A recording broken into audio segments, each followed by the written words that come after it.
నన్ను గెలిపించుకున్న ప్రజలకు నన్ను అవమానిస్తే వాళ్ళు అవమానించినట్టు కాదా? మునుగోడు ప్రజలకు అన్యాయం చేసినా రాజగోపాల్ రెడ్డికి అన్యాయం చేసినట్టు.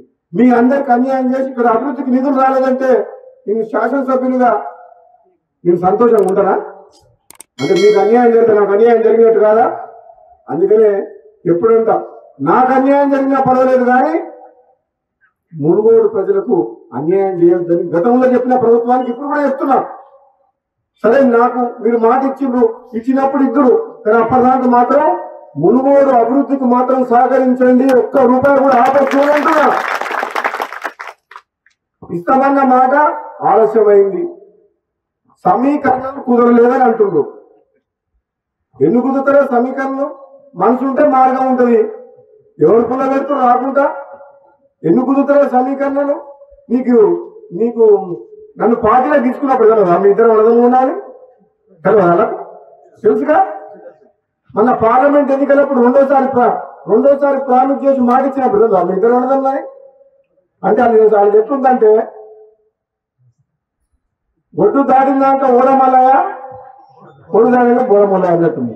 ఇప్పుడు సమీకరణలు కుదురుతలేవని మన బట్టి విక్రమార్క గారు అంటుంది. ఏం కుదురుతలేవు? 9 మంది ఎమ్మెల్యేలు ఉన్న ఖమ్మం జిల్లాలో 3 మంత్రులు ఉన్నారు.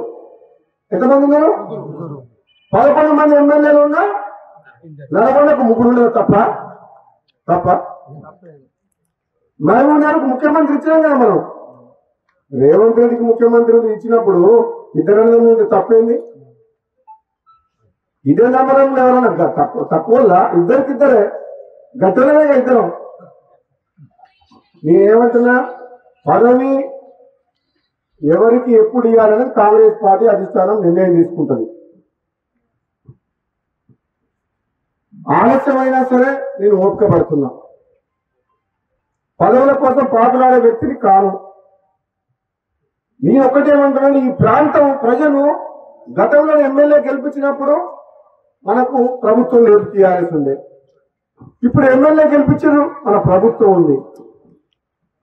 కనీసం ఇప్పుడు ఈ ప్రాంతానికి అన్యాయం చేయొచ్చు. ఈ మునుగోడు నియోజకవర్గంలో అన్ని రంగాల్లో అభివృద్ధి చేయాలి. నిజంగా నేను పార్లమెంట్ సభ్యులుగా పనిచేసిన 7 నియోజకవర్గాల్లో, ఎమ్మెల్సీగా పనిచేసిన నల్గొండ జిల్లా మొత్తానికి. అన్ని నియోజకవర్గాలు చూసిన మునుగోడు అంతా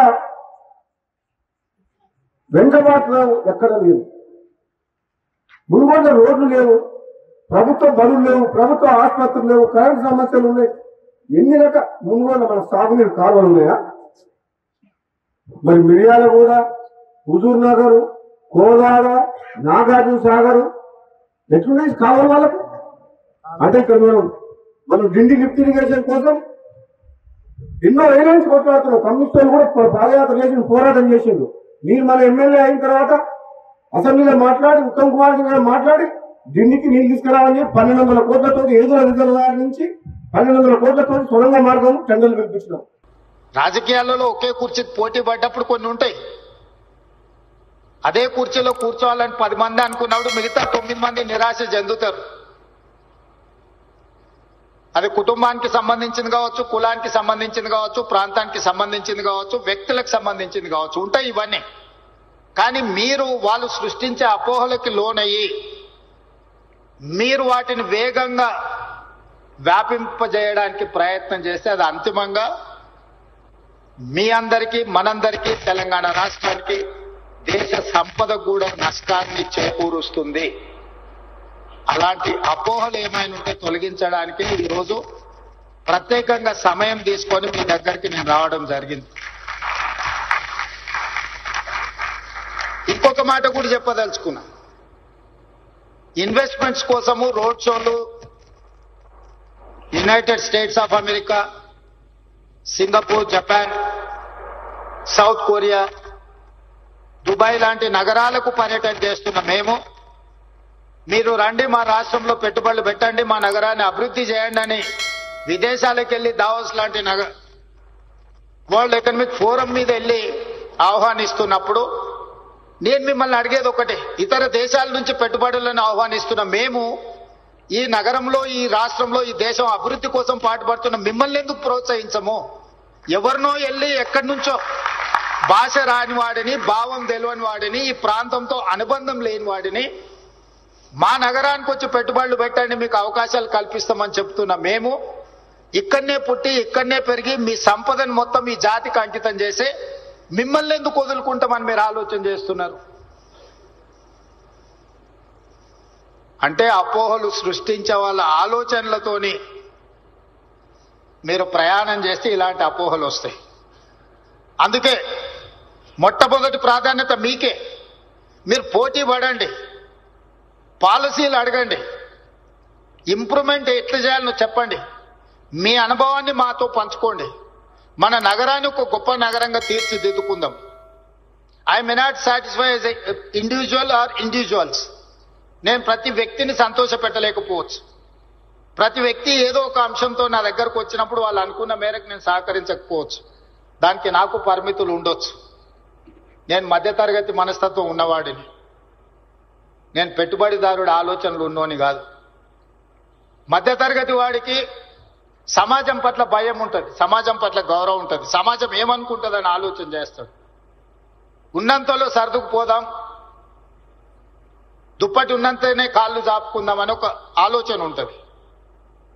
నేను సగటు మధ్యతరగతి ఆలోచన ఉన్న ముఖ్యమంత్రినే తప్ప కొల్లగొట్టి నిర్మాణాలు చేసుకోవాలి, కొల్లగొట్టింది విదేశాలకు తరలించుకోవాలన్న గొప్ప మనసు, పెద్ద మనసు ఉన్నోని నేను కాదు.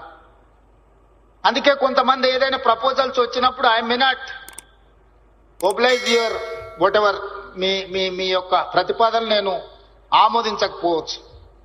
లేదా గతంలో మీరు ఏదైనా సూపర్ లగ్జరీస్ పొందిన వాటిని ఇప్పుడు నేను కొనసాగించకపోవచ్చు. దాంతో మీకు సహజంగా కోపం వస్తుంది. స్పెషల్ ప్రివిలేజ్ ఉన్న వాళ్ళకి, వైల్డ్ కార్డ్ ఎంట్రీ ఉన్న వాళ్ళకి ఒకవేళ సడన్ గా అట్లాంటి వెసులుబాటు లేకపోతే న్యాచురల్ గా వాళ్ళ కోపం ఉంటుంది. అరే మేము ఇప్పటి వరకు చాలా ప్లాటర్ తినేవాళ్ళం, ఇప్పుడు మేము కూడా అందరితో పాటు లైన్లో నిల్చోవాల్సి వస్తుందని. వాళ్ళని నేను నిజంగా వాళ్ళు నన్ను మన్నించాలి, ఎందుకంటే నేను ఎప్పటికీ మీకు ఆ రకంగా సహకరించను. కానీ పారదర్శకమైన పరిపాలన కోసం పాలసీలు చేయడానికి నాకు అభ్యంతరం లేదు. I can impress with policy, I can take the challenge.